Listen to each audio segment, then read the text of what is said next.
வாதம் செய்வது என் கடமை, அதில் வழியை காண்பது உன் திறமை. வாதம் செய்வது என் கடமை, அதில் வழியை காண்பது உன் திறமை. கண்டேன் கண்டது நல்ல வழி, அது காதலன் உடனே செல்லும் வழி. கண்டேன் கண்டது நல்ல வழி, அது காதலன் உடனே செல்லும் வழி.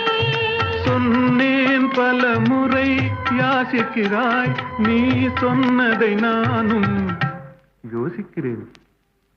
ஒருத்தி ஒருவனை நினைத்து விட்டால் அந்த உறவுக்கு பெயர் என்ன? காதல்